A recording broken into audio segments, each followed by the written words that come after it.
What's up, everybody? This is my 2013 Scion FRS. Welcome for along the ride. Let me show you what we got going on. So I picked this thing up from a dealership for more than I like to say. However, it does need some work here and there. Couple things.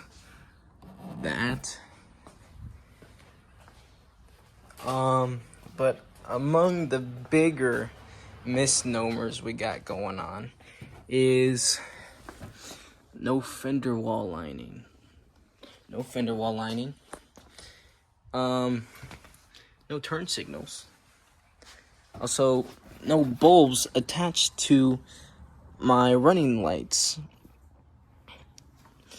Not to mention, the largest issue, this is a BRZ bumper.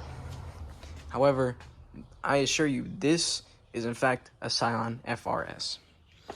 The problem lies in the construction of a Subaru versus a Scion. Subarus, the BRZ, they came with integrated turn signals in the headlamps, okay? However, the Scion FRS did not. They had them in the bezel right about here. So whoever decided to swap the bumper for a BRZ bumper did not account for this and literally drove the car with no front turn signals. They also did kind of a janky job. So yeah, those are some things that need to be addressed. However, right here, I'm not so sure if you can see it, but right down in there, I can see a couple of the outlets for what I'm assuming is the parking light, which is this, the daytime running light parking light. I'm not entirely sure, and the signal lamp. So yeah, let's see what we got. All right, looking at this, I've got some good news and some bad news actually. So the good news is, if you see right down in there, a little gray bracket, that happens to be the signal lamp outlet. It was kind of just wrapped around that unit down there, right there. It was kind of wrapped around there to account for the slack. However, I couldn't find the signal lamp wire until I did. And that's where the bad news is. Let me show you guys what I found. That's what we got for our lamp. I'm not sure what this is. I'm gonna call it a daytime running light, our parking light. Yeah. Usually that isn't like that. However, I do have something else in store. Bada boom! We're gonna give this bad boy a polish. Let's get into that. I realize Dawn dish soap is not the best cleaning agent for cars. Unfortunately, this is what we got right now. And this brush.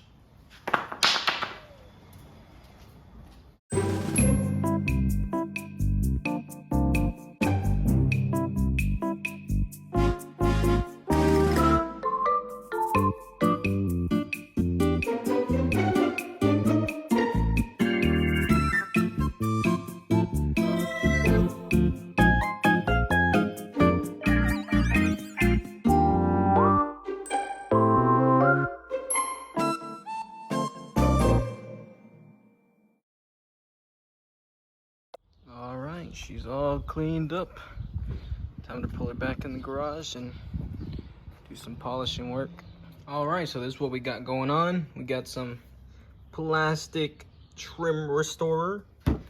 We got some McGuire's headlight cleaner and polish. And then we got some complete compound to give the car a polish. I'm gonna get started just with the headlights. And yeah. Here's a before. Ew, so foggy, nasty. Oh shit. Boom, wow, check it out, guys. That is a lot more shiny. I mean, obviously it's not perfect, it's still a little cloudy, but let's compare it to the other side, which has not gotten the polish yet. I mean, it's better. It's better for sure. Okay, headlights are done. Looks better. They're still cloudy. Let's not try to fool anyone, but they're better. I'm gonna move on to restoring some plastic trim. As you can see, this is fairly gray, so is a lot of this weather stripping. And yes, it came with vortex generators. Not the biggest fan. But yeah, also a little wing. We're gonna touch it up with some black trim.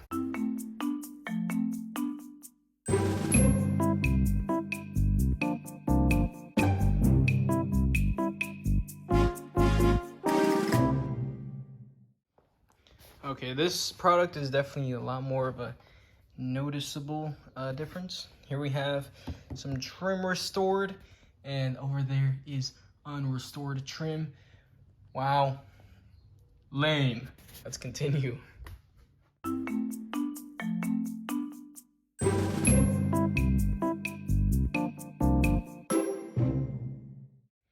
All right, guys, that is some restored trim right there. I'm gonna go ahead and repeat the process throughout most of what I can find, and I'll get back to you guys and show you what that looks like. All right, everybody, trim is looking nice. Yes, indeed. Yes, indeed. Check out that diffuser. Nice and shiny. Oh, damn. I forgot to do this thingamabob. I guess I'm gonna have to do that right now. Damn it. All right, let's do it. All right, everybody. We got some shiny, oh gosh, didn't get it there. Got some shiny mirrors, shiny vortex generator, at least better than it was. Shiny diffuser. What else we got? Shiny plastic trim, shiny weather lining. Guys, what more do you want? Nice, nice, nice. I think we should finally get into actually polishing the car. Let's do that. All right, folks, we're gonna get a quick walk around before I get the polish on. As you can see, we got a bit of dull paint action. Hopefully, with the compound and some polishing, we can get a nice shine throughout the entire car. But yeah, just a quick walk around. Let's get into this. What's up, folks? This is our tool of the trade for today. It is a orbital polisher from Harbor Freight. And here is our polishing compound. I saw this one guy's video. I'll link it. He deserves the credit. Bare bones, basic polishing. Some Griot's Garage complete compound and an orbital polisher. Let's get into this, okay? You're gonna put 4 little dots like this. Okay, I'm no expert, but I did watch a video. Shout out to that guy. All right, and we're gonna start small. We just wanna add some like little driblets. Oh, Jesus. Just like that. Okay. Boom, boom, boom, boom. He said that some people put it over their shoulder. The wire, that is. All right, we're just gonna get this applied. Not polished, but applied on speed 2, a low speed. So let's give it a shot.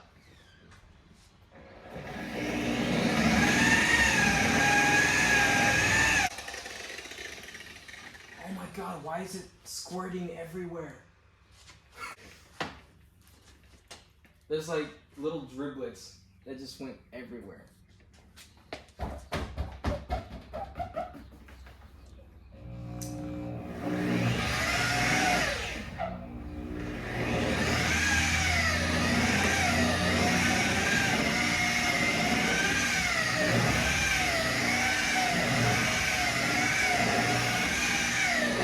Okay, so it seems as though my speed 2 is probably a lot faster than his speed 2.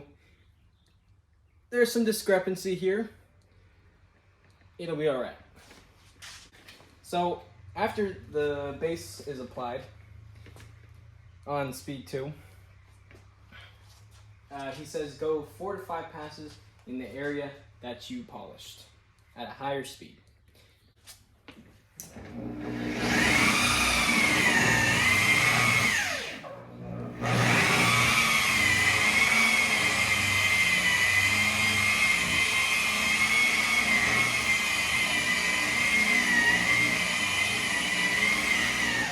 Then you just, after doing the 4 to 5 passes at a higher speed, you wipe off the residue. And you continue in other small areas to polish.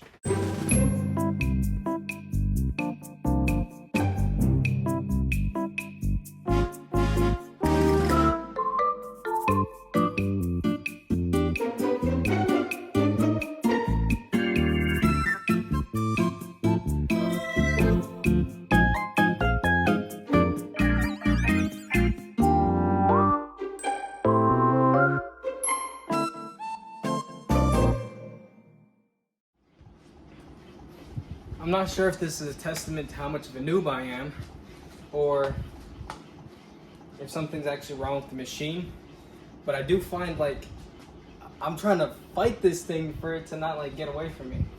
Call me noob if you want, but please, if you have any suggestions, let me know. All right, everybody, about 2.5 hours later, the expense of this foam applier and a bunch of sweat, and here we are. It's completely polished to shininess all around. It looks great, actually. If you remember correctly, the bumper was quite a bit faded, kind of ugly, but now it's nice and shiny. And yeah, the car is super shiny. I am very impressed. That gets results as long as you put the work in. It is a lot of work. Even for a small car like this, there's a lot of angles. You have to get into a lot of crevices, and it's kind of hard. Also, here's some tips if it's your first time using one of these, because I learned along the way a couple things I was doing wrong and a couple things I could do better. Let's get into that. Okay, for one, if you find that the machine is trying to get away from you and you're really having to muscle it to like keep it on track, you're putting too much force on the machine. You kind of just want it to glide over while maintaining a good amount of friction. You'll know when you have it right because it just glides over the surface. You don't have to muscle it. Also, another thing is if you apply your compound and you turn on the machine and it flies everywhere, you use too much compound. Be sure to dab it evenly and don't overdo it. Another thing is go in small portions. Like chunk out small portions of whatever panel you're working on and go piece by piece. Don't attack the whole car and be like, oh, let me get over here, let me get over here. No. I was smart to an extent. I went panel by panel, but at the same time I was taking off a little bit more than I can chew, trying to attack like a whole quarter panel. Now, the guy in the YouTube video I saw, he said try 18 by 18 squares to do some polishing. Go by that, you know, and you can feel it out if it's within your reach. If it's within your reach, go for it. But yeah, guys, that's my FRS, and it's nice and polished now. Hope you guys enjoyed. Thanks for watching.